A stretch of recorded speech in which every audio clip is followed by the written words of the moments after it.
காமராஜர் வாழ்க்கை வரலாறு. உலக படிப்பை படிக்க வேண்டும் என்பதற்காகத்தான் தன் பள்ளி படிப்பை பாதியிலேயே நிறுத்தினாரோ என்னவோ. காமராஜர் படித்தது வெறும் 6ஆம் வகுப்புதான். ஆங்கிலம் தெரியாமலும் 6 ஆண்டுகளே கற்ற கல்வியுடனும் முதல் அமைச்சர் பதவியேற்ற அவர் தான் தலை சிறந்த தலைமைத்துவத்தை 9 ஆண்டுகளாக தமிழ்நாட்டுக்கு வழங்கினார். காமராஜர் பட்டப்படிப்பு படிக்காதவராக இருந்தாலும் அவரைச் சுற்றி எப்போதும் படித்த மேதைகள் இருப்பார்கள். அவர் முதல் அமைச்சர் ஆன உடன் நாட்டு மக்களின் கல்வியில்தான் முதல் அக்கறை செலுத்தினார். உணவின்மையால் மாணவர்களின் கல்வி கெட்டுப்போகக்கூடாது என்பதற்காக பள்ளிகளில் இலவச உணவு திட்டத்தை அறிமுகம் செய்தார். நாம் பெற தவறிவிட்ட படிப்பை வரும் தலைமுறையாவது பெற்று வளர்ந்து வாழட்டும். அன்னதானம் நமக்கு புதியது அல்ல. இதுவரை வீட்டுக்கு வந்தவர்களுக்கு போட்டோம். இப்போது பள்ளிக்கூடத்தை தேடிப்போய் போடச் சொல்கிறோம். அப்படி செய்தால் உயிர் காத்த புண்ணியம், படிப்பு கொடுக்கும் புண்ணியம் இரண்டும் சேரும். என் மனதில் எல்லோர்க்கும் கல்வி கண்ணை திறப்பதை விட முக்கியமான வேலை இப்போதைக்கு இல்லை. நான் இதையே எல்லாவற்றிலும் முக்கியமானதாக கருதுகிறேன். எனவே மற்ற வேலைகளையும் ஒதுக்கி வைத்துவிட்டு ஊர் ஊராக வந்து பகல் உணவு திட்டத்திற்கு பிச்சை எடுக்கச் சித்தமாக இருக்கிறேன் என்று பேசியவர் பெருந்தலைவர். எழுத்தறிவு இன்மையை போக்க 11ஆம் வகுப்பு வரை இலவச கட்டாய கல்வியை அறிமுகப்படுத்தினார். அனைத்து பள்ளி குழந்தைகளுக்கும் இலவச சீருடை வழங்கினார். அரசியலில் தன்னை எதிர்த்தவர்களையே தன்னுடன் சேர்த்து கொண்டார். அவர் முதலமைச்சர் ஆனவுடன் அதே பதவிக்கு தன்னை எதிர்த்து போட்டியிட்டவர்களையே அமைச்சர் ஆக்கினார். தான் முதல் அமைச்சராக இருந்த போது வறுமையில் வாடிய தன் தாய்க்கு சிறப்பு சலுகைகள் தராதவர். அவரது காலகட்டத்தில்தான் இந்தியாவிலேயே மிகச்சிறந்த முறையில் நிர்வகிக்கப்பட்ட மாநிலம் என்ற பெருமையை தமிழ்நாடு பெற்றது. மூத்த தலைவர்கள் அரசியலில் பதவி வகிக்கக்கூடாது, பதவி விலகி கட்சி நலனுக்காக செயல்பட வேண்டும் என்று கூறியதோடு நிற்காமல் தானும் பதவி விலகி முன் உதாரணமாக இருந்தார். 2 முறை பிரதமராகும் வாய்ப்பிருந்தும் லால் பகதூர் சாஸ்திரி, இந்திரா காந்தி ஆகியோரை பிரதமராக்கிய கிங்மேக்கர் அவர். சினிமா என்றால் காமராஜருக்கு ஏட்டிக்காய். சினிமாவில் நாம் பார்த்து ஆச்சரியப்படும் ஹீரோக்களைப் போல அல்லாமல் ரியல் ஹீரோவாக வாழ்ந்தவர் அவர். அவர் இறக்கும்போது மிச்சம் இருந்தது 10 கதர் வேஷ்டிகள், சட்டைகள் மற்றும் 100 ரூபாய்க்கும் குறைவான பணம்தான். என்றைக்கும் தான் ஏழை பங்காளன்தான் என்பதை வாழ்நாளில் நிரூபித்துவிட்டு சென்ற உத்தமர் அவர். பிறப்பு: காமராசர் விருதுநகரில் 1903ஆம் ஆண்டு ஜூலை 15ஆம் தேதி பிறந்தார். அவருடைய பெற்றோர் குமாரசாமி நாடார் மற்றும் சிவகாமி அம்மாள் ஆவர். இவர் நாடார் சமூகத்தை சேர்ந்தவர். அவருக்கு குல தெய்வமான காமாட்சியின் பெயரையே முதலில் சூட்டினார்கள். தாயார் சிவகாமி அம்மாள் மட்டும் அவரை ராசா என்றே அழைத்து வந்தார். நாளடைவில் காமாட்சி என்ற பெயர் மாறி காமராசு என்று ஆனது. தனது பள்ளி படிப்பை சத்ரிய வித்யாசாலா பள்ளியில் தொடங்கினார். படிக்கும் போதே மிகவும் பொறுமையுடனும் விட்டு கொடுக்கும் மனத்துடனும் விளங்கினார். சிவகாமி அம்மாளுக்கு 2 சகோதரர்கள். ஒருவர் கருப்பையா நாடார், இவர் துணிக்கடை வைத்திருந்தார்.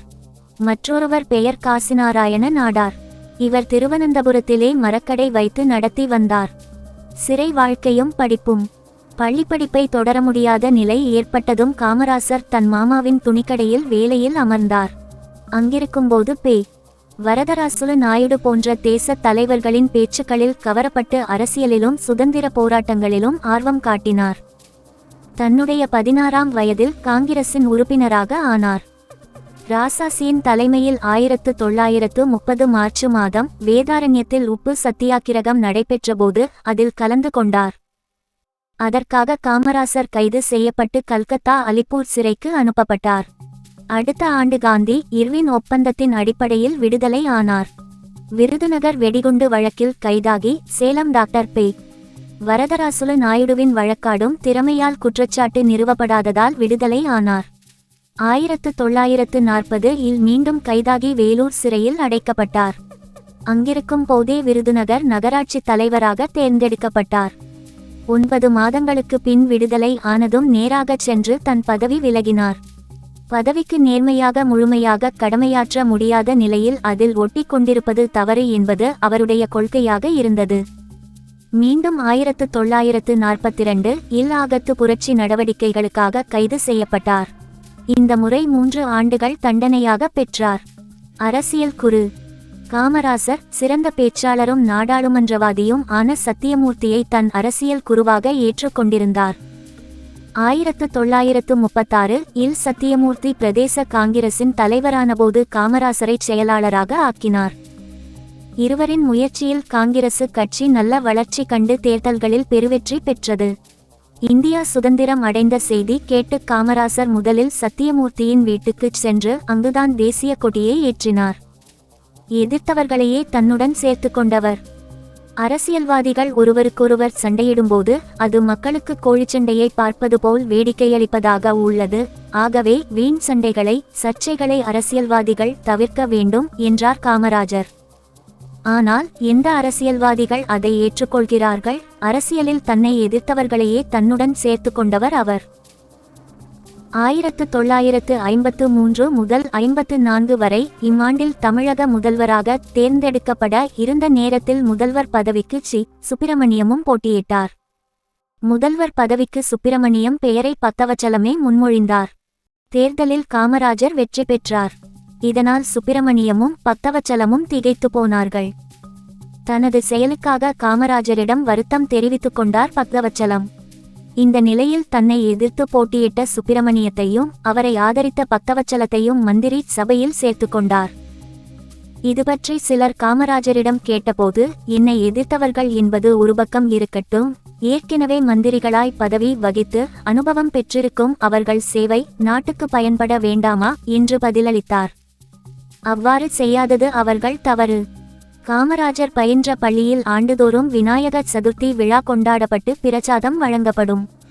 பிரசாதம் விநியோகிக்கப்படும் போது மாணவர்கள் முண்டியடித்துக் கொண்டு சென்று ஒரு தடவைக்கு 2 தடவையாக பிரசாதத்தை கைநிறைய பெற்றுக்கொள்வார்கள்.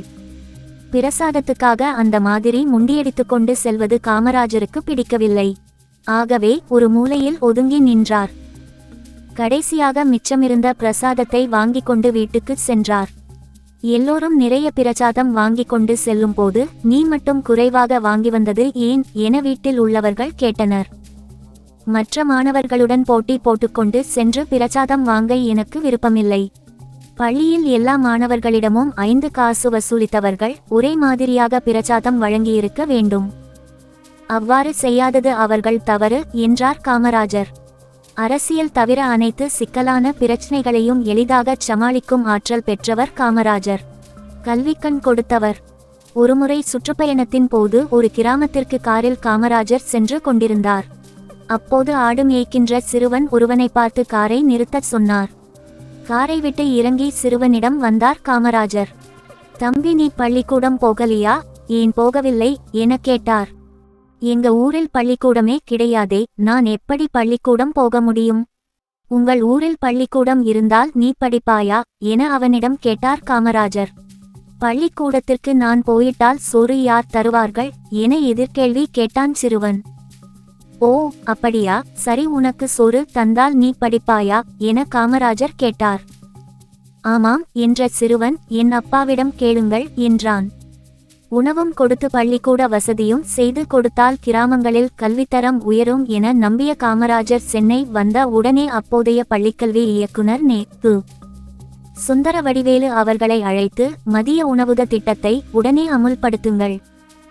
எவ்வளவு செலவானாலும் பரவாயில்லை, ஏழை சிறுவர்கள் கண்டிப்பாக பள்ளியில் படிக்க வேண்டும் என உத்தரவிட்டார். இதன் பலனாக 1956 இம்மாண்டு ஏழை மாணவர்களுக்கு மதிய உணவு திட்டம் மூலம் இலவச மதிய உணவு வழங்கப்பட்டது. 1960 ஆண்டில் இருந்து 1ஆம் வகுப்பு முதல் பள்ளி இறுதி வகுப்பு வரை கல்வி கட்டணமில்லாமல் இலவச கல்வியும் அறிமுகப்படுத்தப்பட்டது. காமராஜர் ஆட்சியில்தான் பள்ளியில் பயிலும் மாணவர்களுக்கு சீருடை வழங்கும் சீரிய திட்டமுறை நடைமுறைப்படுத்தப்பட்டது. சுமார் 30,000 ஆரம்ப பள்ளிக்கூடங்கள் திறக்கப்பட்டன. ஏழை பணக்கார மாணவர்கள் என்ற வித்தியாசம் கல்வி நிலையங்களில் இருக்கக்கூடாது என்பதை உணர்ந்த காமராஜர் சீருடை வழங்கும் சீரிய இலவச சீருடை வழங்குவதன் மூலம் ஏழை மாணவர்களுக்கு கல்வியில் நாட்டம் ஏற்படவும் வழிவகுத்தார். அணைக்கட்டுகள். காமராஜர் ஆட்சி காலத்தில் சாத்தனூர் அணை கட்டப்பட்டது. இதன் மூலம் 20,000 ஏக்கர் நிலங்கள் பாசன வசதி பெற்றன. இந்த திட்டத்திற்காக சுமார் 2.5 கோடி ரூபாய் செலவானது. மதுரையில் உள்ள வைகை அணையும் 2.5 கோடி ரூபாய் செலவில் உருவாக்கப்பட்டது. இதன் மூலம் 20,000 ஏக்கர் நிலம் பாசன வசதி பெற்றது. சுமார் 3 கோடி செலவில் அமராவதி அணை ஏற்படுத்தப்பட்டது. இதன் மூலம் 47,000 ஏக்கர் பாசன வசதி பெற்றது.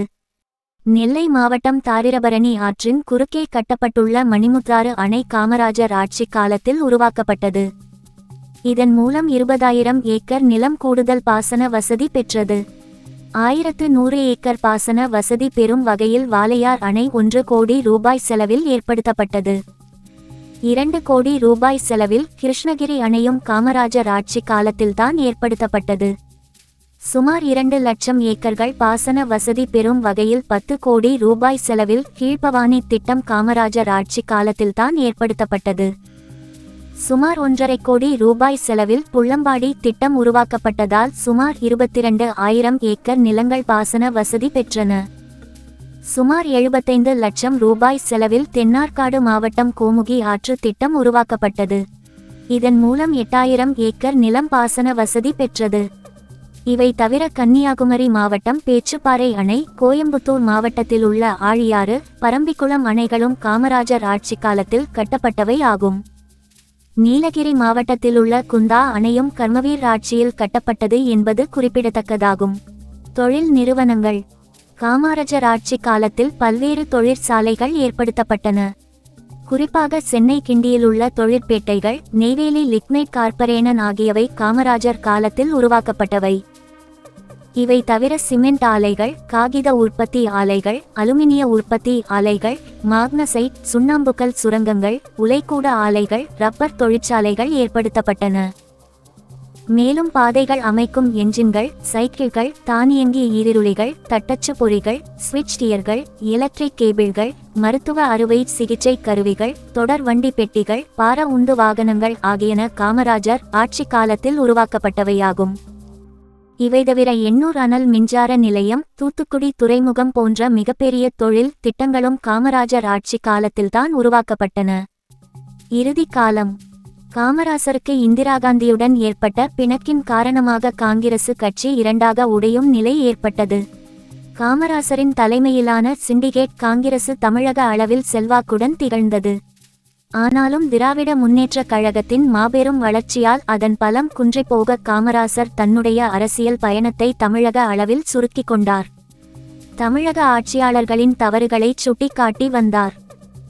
இந்திரா காந்தி நெருக்கடி நிலையினை அமல் செய்தபோது அதனை கடுமையாக எதிர்த்தவர்களில் காமராசரும் ஒருவர். இந்தியாவின் அரசியல் போக்கு குறித்து மிகுந்த குறையும் கவலையும் கொண்டிருந்த நிலையில் காமராசர் இருந்தார். இந்தியாவின் விடுதலைக்கு பாடுபட்ட ஜெயபிரகாஷ் நாராயணன், மொரார்ஜி தேசாய் மற்றும் பல தலைவர்கள் இக்காலகட்டத்தில் இந்திரா காந்தி அரசால் கைது செய்யப்பட்டிருந்தனர்.